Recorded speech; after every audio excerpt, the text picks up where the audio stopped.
رحیم پروداکشن.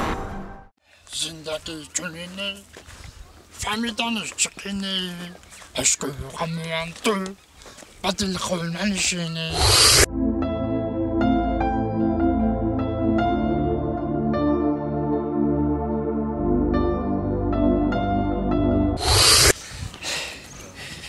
تا بزرگیت بون خداوند این بهار گلای شکفتگی را بی این حق نگاه کده این تقدیر در کجایی که نیستوندگی باشه ما ای خده که سه محله پویان ما خیسته منم جا اومدم میگن که دمجه دختره که سازه سراغ همی دختر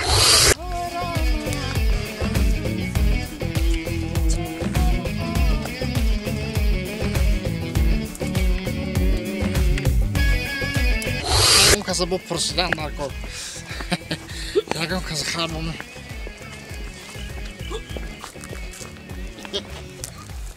سلام علیکم.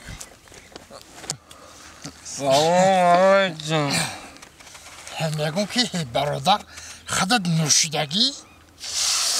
نه؟ کمتر برای سلامتی برداشتگی. برای سلامتیت برداشتگی؟ سنجه جدا اشکاکا بخشش من شما رو ناراحت کردن نمیخوام. من هی سه محله پویانم قشلاق پویان مرا همیجه روی کردن راستیگم من زنگیرم گفتن که همیجه ده یک دخترک به نهایت دخترک خوب و مهربانه گفتن همیجه آدرس دادن هم دخترک من باید یه بار ببینم خونه همه در کجا باشه اکا؟ خود زنگیری؟ زنگیری کی باشی جورا؟ زنگیری کی باشی؟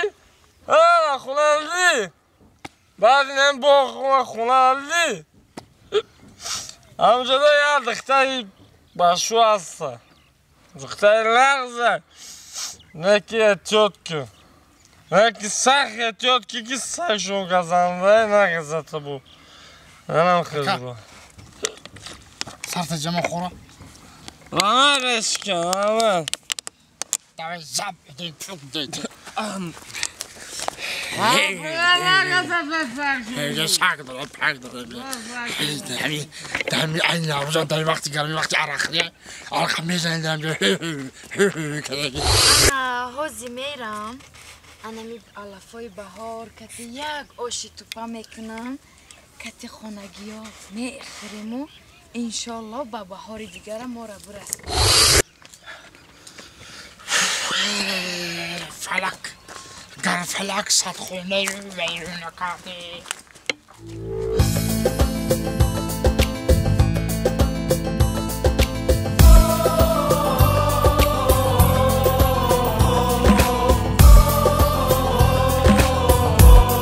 فکری من اما دختر نمی دختر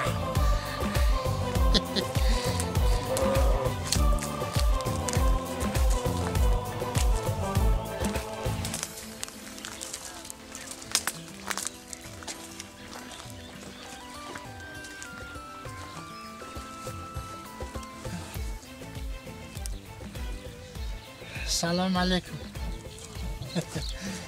دختر خاله ترسیدی؟ علیکم السلام. بخشش دختر خاله من هی محل سه محله پایانم قشلاق پایانم من را آدرس دادن گفتن همجا در دخترک نغز هسته راستی گپ زنگیرم یکم چی کم بودی ندارم باغ داریم خونه مونده باغ کلون داریم میوه خرما ناک سیبی انار انگور شفتالو گو داریم مال داریم چکه جرغوت مسکه ماشین مغازین تمام چی داریم فقط یه زنک ساز گفتستم گفتم که اگر آدرس دادن گفتم خیلی وقت دیدم با خیلی دختر شکفتگی بوده گفتم اگر راضی باشی پدر مادر رو اسقای رای کنم بشخ میگه همه چیزا را داره همه باغ ما همه چی داره شما نو باشم همینجا 5 مینوت بستین من میرم شوهرمو میپرسم میام میشه شوهر تو استغفرالله